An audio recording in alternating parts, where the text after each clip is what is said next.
Hello students, this is Professor McDermott with your video recap of our Module 8 discussions. Let's get right into these interesting conversations that you had. We'll start with the reading that every group had, Adolf Hitler from his autobiography Mein Kampf on the use of mass meetings. And I think you all had some very interesting discussions on this article and that every group got a lot out of it. Group 3, in your answer posted by Chair Brandiana Roberts, you had a very nice summary of the article. Hitler thinks the spoken word is more effective in bringing about world-shaking events than the written word, because he can see the listener's reaction, get their opinion, and be sure they understand his ideas to an extent. When writing, it is harder to know if the audience is understanding the message he is giving. Since the author can only write in generalities, they cannot linger over certain key issues that may confuse the reader. With the spoken word, Hitler can alter what he says based on the crowd's reactions and play on the sympathy of the audience. And I want to zero in on that last phrase, the sympathy of the audience.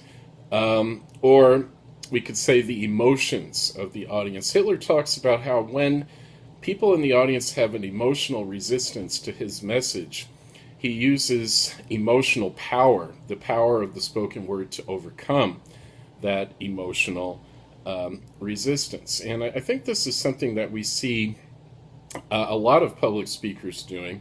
Leslie Hall from Group 1 had a very nice, thoughtful post on this topic. I think it is easy to dismiss an article or book that does not hold the same line of thinking as I do. After all, you can just close the book and put it down, right? If I don't necessarily agree with what the article says, I just assume the writer is wrong or there must be more to it. However, if I am listening to someone speak passionately about their truth, I can easily get sucked into the belief that they must be on some level right. And this is really where group psychology comes in. And I think many people picked up on what Hitler said about how individuals in a movement like the Nazi movement can feel very lost and alone and vulnerable until they have that strength and support that comes from being part of the crowd. And Rita Reynolds from Group 3 had a very nice post on this. Hitler wrote that mass meetings are necessary so that an individual who feels alone in a movement will get the picture of a large community that has the same ideas, and this will strengthen their reasoning for agreeing. I believe this is true. Many people in a group will go along with the thoughts and ideas of others. There have been experiments where they place individuals in a room, and 4 will know that they are giving the wrong answer. 1 will not.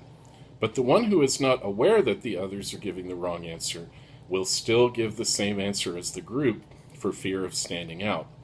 I do not agree with this, but it is true that people would rather be a part of something than stand alone in their beliefs. And I think a lot of us actually have had experiences of this kind of groupthink and the power of the crowd to draw us along, whether it's at a sporting event or a pep rally, if you guys still had those, or a concert, or even a business training session can sometimes take advantage of this. Jasmine, several people shared memories of events like this. Jasmine Lopez from Group 2, here's hers.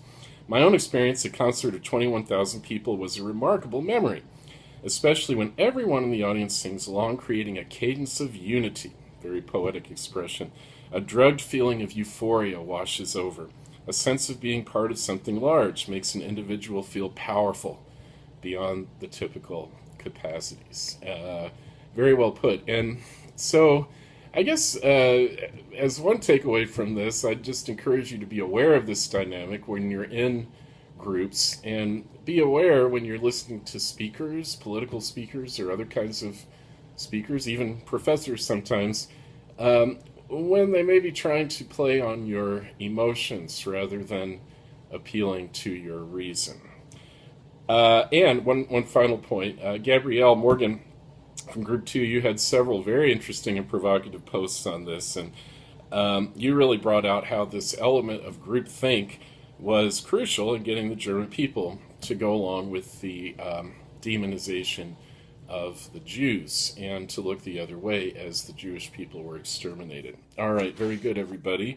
On that document, let's look at the group individual documents that each group had. Group 1, your second document was by E. Sylvia Pankhurst. She was a leader in the women's suffrage movement, better known as the suffragettes in Great Britain, and wrote a history of the suffrage movement and how they were successful and their tactics. And basically, the suffragettes were early adopters of the strategy of nonviolent civil disobedience.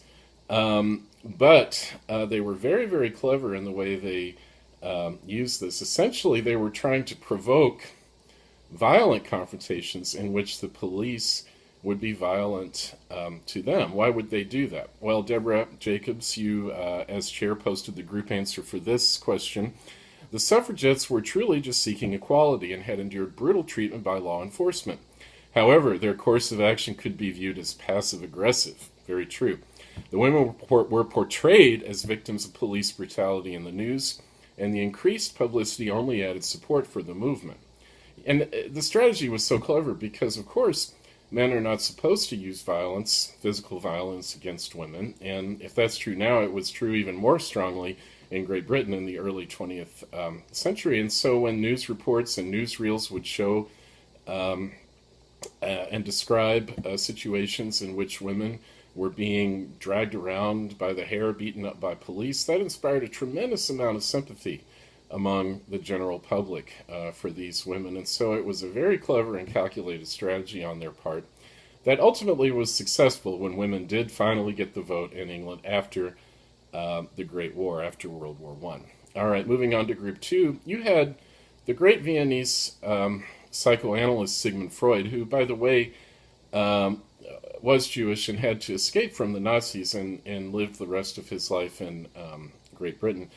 But this is from an earlier period after World War I. Thoughts for the Times on War and Death is the name of this article. And Freud was very interested in World War I because of what it said about European civilization. Before the World War I, Europeans believed that their civilization was perfect. They had evolved to the highest level of civilization possible. And Freud points out all of the illusions that people had about European civilization. Unpali, you had a nice summary of these illusions. Europeans follow international law, which is a series of rules established between their nations. Secondly, Europeans believed that they could distinguish between civilian and military during battle, and they also believed that they had acknowledged the privileges of the medical service and the wounded soldiers.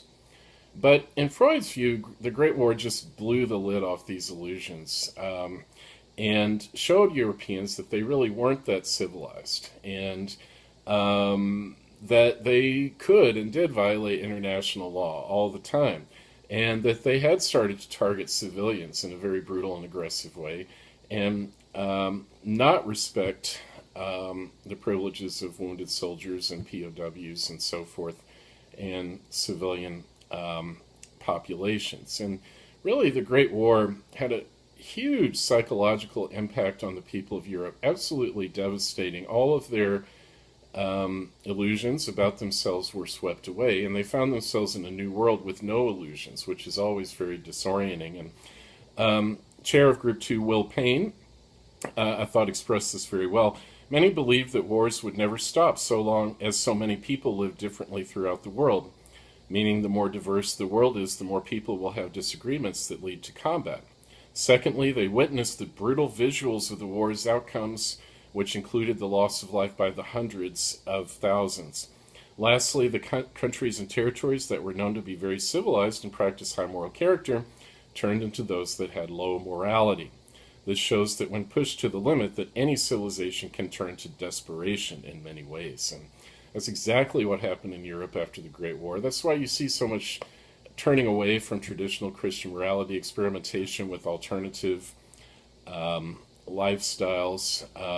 It was like a great wake-up call for the people of Europe. And this really fit in very well with Freud's theories. Freud thought that civilization was really just a thin veneer covering up the real motive power, the real driving force of human life, which was basically sex and aggression.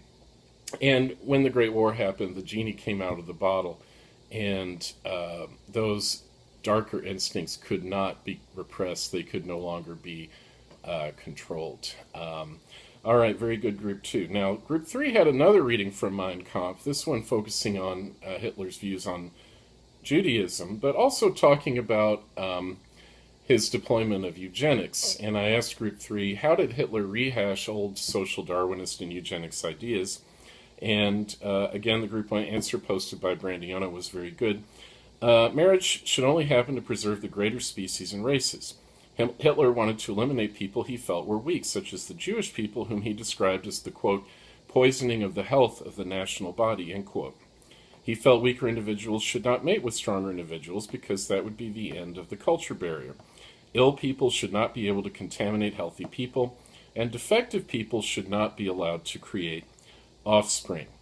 And this was the aim of the Nazi eugenics program, to promote the Aryan master race and to diminish reproduction and mixing among the other races, and mixing of races within the Third Reich. And this really went to the heart of the Nazi program. DeAmber Shorter, I thought you encapsulated the deep meaning of this very well. You said 3 ways that Hitler is rehashing old arguments in favor of social Darwinism and or eugenics are having to fight for our security of existence and the increase of our race and our people, the nourishment of our children, and the preservation of the purity of the blood, and the freedom and independence of our fatherland, in order to enable our people to mature for the fulfillment of the mission which the Creator of the universe has allotted also to them. And there you have it, really. The Nazis believed that the Creator had destined the Aryan race to be the master race, to subjugate all other peoples, to be dominant throughout the world. And so this concept of the purity of the blood of the master race became a crucial motivating factor for the Nazis in their drive for world hegemony. All right, and our discussions of Hitler and Nazism will continue in Module 9, so if you haven't posted yet, I really urge you to get in on these very, very interesting discussions. I think you'll find them quite fascinating. Good job, everybody, and we're in the home stretch, so keep up the good work. Thanks.